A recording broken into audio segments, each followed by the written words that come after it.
Face à face, sexualité et l'Église, sinon l'Église et la sexualité, nous en parlons avec, nous en débattons avec les deux protagonistes, le pasteur Pascal Oweli de la communauté chrétienne La Caverne. Bonjour pasteur. Bonjour Monsieur Diaz. Et le docteur Renaud Boris Mbota, serviteur de Yeshua. Bonjour. Bonjour Monsieur le journaliste. Église et sexualité, la question a été largement abordée, pas dans tous les sens, mais dans presque tous les sens, on va le dire. Et nous continuons d'évoluer. Nous avons parlé dans un premier temps des pratiques sexuelles, puisque le sujet, il est vaste, l'Église et la sexualité. Qu'est-ce que pense l'Église des pratiques sexuelles? Qu'est-ce que pense l'Église du mariage, du divorce? Qu'est-ce que pense l'Église de la polygamie? Beaucoup de sujets autour de cette thématique. Mais pour aujourd'hui, nous continuons avec les pratiques sexuelles. Tout à l'heure, avec M. Diefrim Basungama, il nous a été dit que la fonction du sexe ou de la sexualité, c'est beaucoup plus la reproduction. Dieu nous a donné cette possibilité à créer la sexualité pour que nous ayons des enfants, en langage simple. Mais les hommes, semble-t-il, ont décidé d'en faire autrement. Et donc, dans le mariage, dans le couple, lorsqu'on est dans ce contexte de sexualité, beaucoup vont pour des fantasmes. La dernière fois, le docteur René Boutrim-Bosta parlait des préliminaires. Là, nous allons au-delà de l'accouplement pour faire des enfants, la procréation. Docteur René Boris Mbota, vous avez 2 minutes pour nous expliquer pourquoi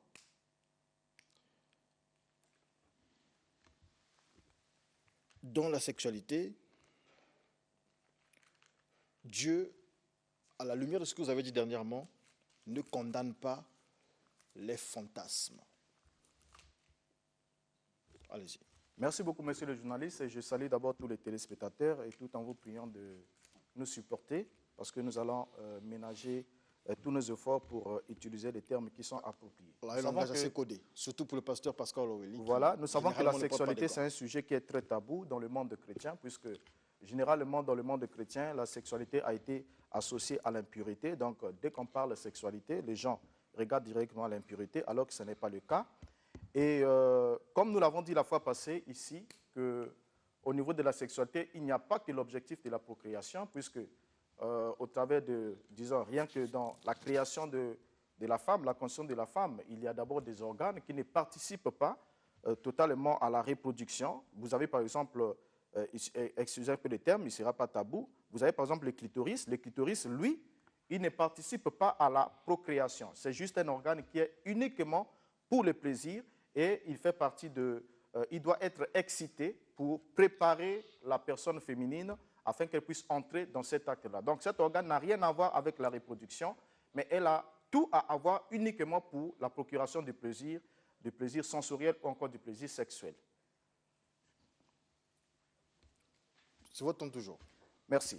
Donc, pour cela, comme je l'ai dit la fois passée, donc on ne pourra pas soutenir le fait que la sexualité soit uniquement établie dans l'objectif de la procréation, puisque le plaisir aussi fait effectivement partie. Et pendant les plaisirs ou encore les préliminaires, dans les préliminaires, l'homme est totalement libre de poser les baisers sur n'importe quelle partie de son corps, donc libre aux partenaires d'embrasser les parties génitaux de leur partenaire, de leur conjoint, si c'est là les parties génitales, si cela est fait d'un commun accord. Donc, aussi longtemps que l'un des partenaires n'est pas frustré, aussi longtemps que tous les deux sont d'accord pour une pratique quelconque, ils peuvent y aller dans toute intimité. Merci beaucoup, pasteur Pascal Oweli. Vous avez suivi le docteur Renaud Boris Mbota, j'espère avec attention. Et la question que je vous pose, c'est la même en fait. Est-ce que Dieu condamne les fantasmes? C'est-à-dire que lorsqu'on est marié, chrétien, est-ce que Dieu je salue le condamne? tous ceux qui nous suivent maintenant et que la grâce et la faveur du Seigneur Jésus-Christ vous habite là où vous nous suivez dans le nom de Jésus. Le pasteur Mbota continue dans ses fantasmes en soutenant ce qu'il soutient. Mais je continue de dire une chose quand il dit qu'il est totalement libre de faire ce que bon lui semble. Il pense aussi qu'il y a des parties, évidemment, de la personne humaine qui contribuent au plaisir, y compris la voie anale dont il soutenait Mordicus dernièrement. Vous savez, pasteur, lorsque la fois dernière, vous parliez de ce qu'il y aurait un verset où Dieu dit « couvrez le corps de baiser », couvrir le corps de baiser de la bouche. J'aimerais avoir ce verset quand même parce que j'en ai pas malheureusement. Cantique de Cantique, chapitre 1er, le verset 2. J'y suis, je peux lire. Vous avez la version Louis Ségan. Permets que je lise, pasteur. Permets que je lise. La Bible dit, Cantique des Cantiques, chapitre 1, verset 2. Qu'il me baise des baisers de sa bouche, car ton amour vaut mieux que le vin. Et lorsqu'il est écrit qu'il me baise des baisers de sa bouche, le pasteur Mbota croit que le mot baiser veut dire couvrir. Et pasteur, vous savez que la Bible dit que celui qui enlève un iota de la parole, Dieu le jugera et le condamnera, d'une part. Et d'autre part, quand Dieu parle de pouvoir baiser, vous le savez si bien, Jésus-Christ qui a été livré par Judas. Judas dit que l'homme que je baiserai, c'est lui le Christ. Donc baiser n'a rien de sexuel là. Baiser est une forme de salutation, évidemment, de la part des Hébreux. Il faut dire baiser. Voilà, oui, mais c'est baiser qui est donner un baiser. Non, c'est la prononciation, je vous ai dans la prononciation. Oui, la Bible dit que saluez-vous les uns les autres par un saint baiser. Voilà, là c'est. Donc, il n'y a rien à voir avec le fantasme que le pasteur veut couvrir en cherchant des mots dans la Bible qui n'existeraient pas d'ailleurs. Merci. Merci. Je vois que vous avez lu le passage. Je l'ai ici parce que là, vous avez lu la version Louis Ségan. Mais ici, j'ai la Bible du Sémère. Donc, vous pouvez encore prendre toute autre version parce que j'ai au moins une quinzaine ici. Si on prendra le temps pour lire ces passages, je vais lire dans cette version-ci. Il a dit rappelez le passage au téléspectateur. Cantique des Cantiques, chapitre 1er, le verset 2. Il a dit « Ah, que ta bouche me couvre des baisers, car ton amour est plus excellent que le vin. » Donc, on peut lire par la suite. Non, je vous ai lu ce passage. Vous avez dit que vous ne l'avez pas. C'est juste une affaire de version que vous avez. Ici, il a bien dit que ta bouche me couvre des baisers, car ton amour est plus exaltant que le vin. Et ça descend encore un peu plus loin dans d'autres passages. Donc là, il n'y a pas un débat là-dessus. Alors, j'aimerais aussi attirer votre attention, tout de même aussi l'attention des téléspectateurs, comme quoi je ne suis pas le défenseur du sexe anal, ou encore l'homosexualité comme telle. Parce que depuis la fois passée, vous voulez me coller une étiquette que je ne porte pas sur moi. Alors, la question ici, sur notre point de vue, comme j'ai su le dire, je le répète encore, qu'il est libre donc, dans un couple. Parce que nous sommes ici en train de parler, nous sommes des éducateurs de masse. Les couples ont plusieurs problèmes. Et parmi les problèmes qu'ils ont au milieu d'eux, c'est la sanctification ou la sainteté fabriquée, hybridée, mal enseignée par des prédicateurs, qui quelquefois, comme il y a un que j'étais peut-être le nom, je cite en passant, qui pouvait, je l'ai suivi à la télévision, qui parlait de la sanctification, qui condamnait tout, parlait de sodomie et tout et tout. C'est qui? Un certain Mike Kalambay. D'accord. Mais au finish, c'est lui qui nous a sorti l'affaire Vaseline. Est-ce que vous voyez? Donc, il n'est pas question de dire certaines choses, de vouloir se montrer être saint, de vouloir fabriquer une certaine sainteté en faisant ce que Dieu ne vous a pas recommandé, alors qu'en coulisses, vous faites quelquefois pire que cela. Donc ici, là, dans les préliminaires, comme je l'ai dit, pendant les préliminaires, l'homme est libre d'exciter toutes les parties exogènes du corps de sa partenaire pour la mettre en condition avant de continuer avec elle. Merci, puisqu'il faut respecter, pendant que l'autre parle, j'avais ouvert mes oreilles pour entendre tout ce qu'il dit. Okay. Et parmi ces choses que j'ai entendues, il parle de la liberté dans le couple, de pouvoir toucher toutes les parties. Il revient là, il en insiste là. Je ne sais pas quelle serait la différence entre la partie anale d'une femme et la partie anale d'un homme. Votre pensée, elle est bien claire là-dessus. Si aussi il y a consentement entre deux hommes, vous ne condamnez pas, puisqu'il s'agit de consentement. Nous parlons regardez. Mais puisqu'on parle de couple, le couple déjà veut dire que deux hommes, c'est aussi un couple. Hétérogène. Regardez, pasteur. Vous savez, il y a une pratique sexuelle qui s'appelle échangisme. Quand évidemment, dans certaines cultures, deux personnes peuvent s'entendre, plusieurs couples, où les gens se changent de partenaires sexuels. Vous prenez la femme 2, ainsi de suite, Et les gens font comme des orgies sexuelles. Dans votre pensée, puisqu'il est question de consentement, parce que les couples le consentent et vous allez les acclamer. Pasteur, vous savez, lorsque vous avez l'occasion de parler à la télévision nationale, vous ne défendez pas vos positions, vous défendez la parole de Dieu. Et je crains que vous confondiez légèrement la parole de Dieu qui doit être prêchée et votre, évidemment, sensation, votre sentiment personnel. Parce qu'il ne s'agit pas de dire ce que vous voulez, il s'agit de dire ce que la parole dit. Et en la matière, nous, en tant que chrétiens, notre liberté s'arrête là où commence la parole de Dieu. Et si Dieu en interdit, même si ça m'arrange, je dois m'en abstenir. Je devrais dire au-delà de cela.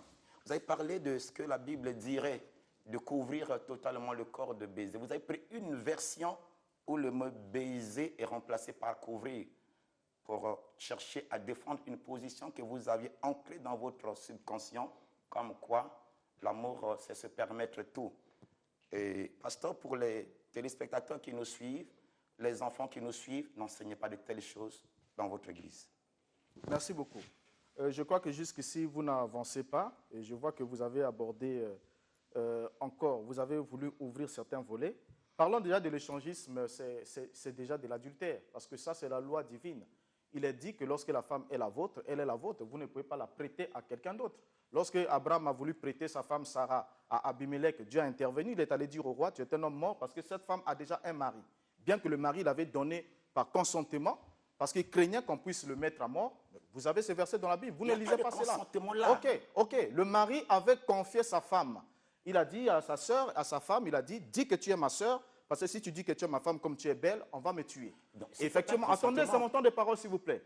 Et c'est comme ça que le roi va prendre cette femme Sarah et il va me donner des biens à Abraham, pensant que c'était le beau-frère. Donc là, déjà, on est dans une forme de ce que tu appellerais échangisme ou quelque chose. Il condamne l'échangisme. Là, il y a eu consentement. Donc, je condamne ce fait-là. Non, mais il a dit dès le début. Il a dit dès le début. Je ne suis pas là. Est-ce que vous comprenez? Donc, je condamne ça parce que la femme, quand elle est la vôtre, même avec son consentement, vous ne pouvez pas la donner à un autre homme. Ça, Dieu le condamne. Alors, nous revenons ici sur cette question en ce qui nous concerne. Parce que la fois passée, vous avez dit que vous n'acceptez pas qu'il y ait des préliminaires. Donc, vous, quand vous venez... Je n'ai pas dit attendez, ça. Attendez, j'en viens. Ok, j'en viens. Autant pour moi. Alors, vous avez dit que vous acceptiez que vous faisiez des bouche à bouche avec votre femme. Mais laissez-moi vous rappeler qu'il y a aussi plusieurs pathologies qui peuvent être transmises dans les bouches à bouche. Est-ce que vous le savez? Il y a beaucoup de maladies qui peuvent être transmises. Et puis la bouche, c'est aussi une zone qui regorge de plusieurs bactéries. Je peux vous citer la liste des maladies qu'on peut recevoir en faisant cette pratique-là. Mais malgré ça, cela ne vous empêche pas parce que vous êtes intimement liés, vous formez une seule chair. Donc, les conséquences, les plaisirs, vous les partagez ensemble. S'il y a des conséquences, vous allez les partager ensemble. Donc, ce n'est pas une raison pour dire, voilà, ce n'est pas possible qu'on les fasse. Regardez, Pasteur Mbota, je bénis Dieu parce que, au moins, vous comprenez avec moi qu'Abraham n'a jamais fait échangisme. Échangisme voudrait dire qu'Abraham aurait pris aussi la femme du roi. Or, Abraham voulait se protéger par rapport à sa vie. Je parle de l'adultère. Je vous en prie parce que je vous ai posé une question sur le consentement que vous aviez mordicus défendu ici dans les rapports sexuels. D'un autre côté, monsieur le docteur Mbota, vous comprenez avec moi que Dieu n'a jamais interdit que notre bouche embrasse la bouche de notre épouse. Mais nous parlons des pratiques sexuelles interdites. C'est que qu'est-ce que les gens ne doivent pas faire? Pour preuve, devant monsieur l'officier de l'état civil, il vous demande d'embrasser votre épouse quand vous la mariez. En portant cet anneau, ce jour-là, monsieur le maire m'avait demandé d'embrasser ma femme devant tout le monde. Il n'y avait rien d'impudique, il n'y avait rien d'anormal. Et de même aussi, quand vous dites que votre bouche, parce que vous cherchez le plaisir, vous devez la poser partout. Moi, je me demande bien, pasteur, est-ce que vous croyez à la puissance de Dieu, à l'onction de Dieu, au miracle? Quand vous sortez, par exemple, d'une relation où votre bouche a été changée en sexe, vous venez devant l'église, qu'est-ce que vous faites? Vous la purifiez avec quoi? C'est compliqué. Bon, mais là, je vois que vous changez complètement de paradigme. C'est encore son temps de parole? C'est mon temps de parole, oui. Non, c'est son temps de parole encore. Il peut vous répondre? Il peut me répondre, mais sauf qu'avec désolation, M. Diaz. Non, c'est votre temps de parole, donc lui peut répondre. Je vous l'accorde. D'accord. Merci beaucoup. Alors, donc, je crois que c'est comme je vous l'ai dit la fois passée, vous confondez tout. Hein, vous confondez tout parce que je vous ai signifié que l'homme a été créé bon. Le corps de la femme comme le corps de l'homme, c'est des corps qui sont parfaits. Dieu, quand il les a créés à son image, à sa ressemblance, il a dit, il vit que cela était bon. Donc, il n'y a rien d'impur dans l'homme. OK? Donc, rien que sur ce point-là, lorsque vous dites que non, vous avez transformé votre bouche, je ne sais pas, en sexe et vous l'avez posé partout. Ce n'est pas ce que je suis en train de vous dire ici. Je vous ai parlé du fait que chaque couple a son fonctionnement et a son intimité. Donc, ce qui convient pour un couple A ne peut peut-être pas forcément convenir pour un couple B. Mais laissez-moi vous dire, vous faites de bouche à bouche avec votre femme. Mais je peux vous apprendre ici qu'il y a des couples qui, depuis qu'ils se sont mariés, ils trouvent que c'est dégueulasse de faire de bouche à bouche. Mais vous n'allez pas leur imposer ça. Ils trouvent que c'est même bête. Alors, donc, si même l'état civil vous demande d'embrasser votre femme, c'est pour une raison. La raison, c'est laquelle, si vous n'avez pas jamais compris, je vais vous l'expliquer. C'est parce qu'au niveau des lèvres, il y a ce qu'on appelle la zone érogène secondaire. Donc, en d'autres termes, lorsqu'on vous demande de vous embrasser, on vous demande de contracter les préliminaires, d'engager les rapports sexuels, la consommation du mariage de façon publique et de façon officielle et légale. Donc, quand vous embrassez votre femme en public ou à la mairie, vous entamez un acte sexuel parce que c'est le contact des deux organes, des deux zones érogènes ou encore la voie sexuelle secondaire.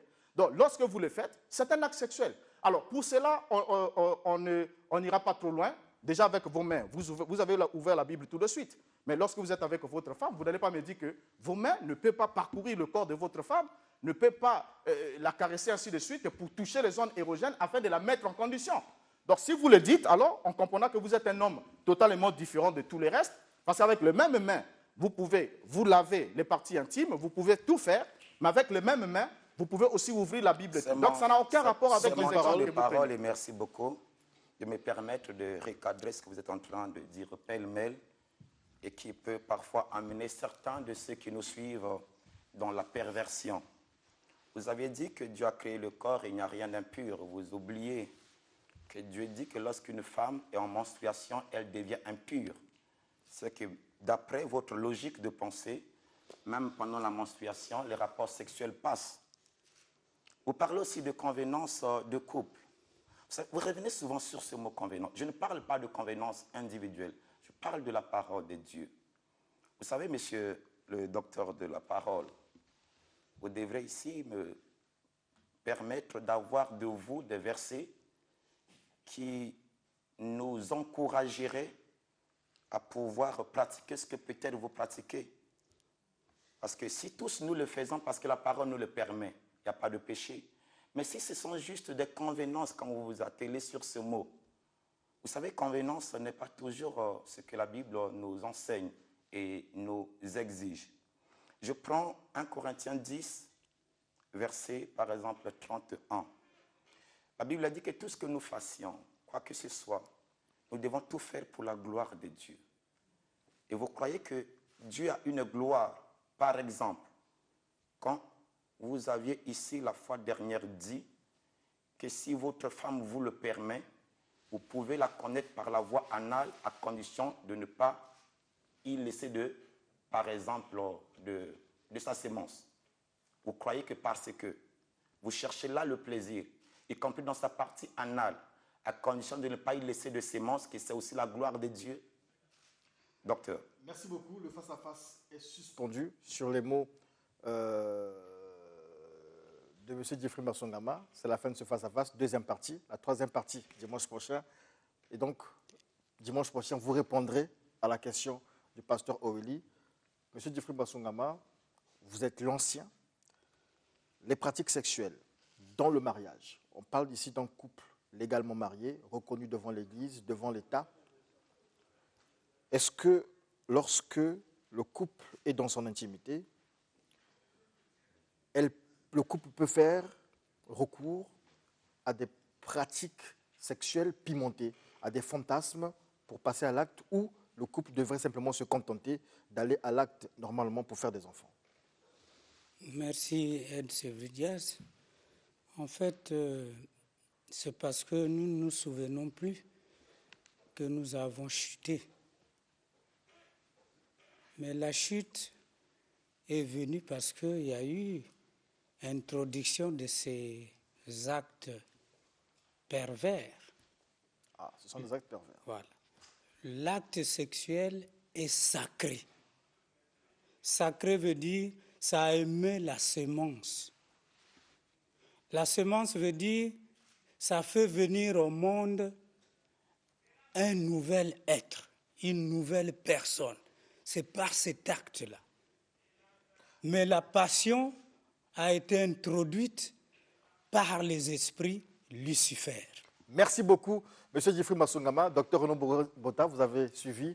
Pasteur Pascal Owili, vous avez suivi. Jeffrey Masungama, qui n'est pas forcément chrétien, mais il est dans la Rose-Croix Max Sandel, mais il utilise aussi la Bible. Dimanche prochain, nous revenons et vous réagirez. Ce sera votre temps de parole par rapport aux propos de M. Jeffrey Masungama et du pasteur Pascal Owili. On vous dit merci. Merci. Et merci à la régie de nous avoir supportés pour ce petit débordement de quelques secondes. Merci.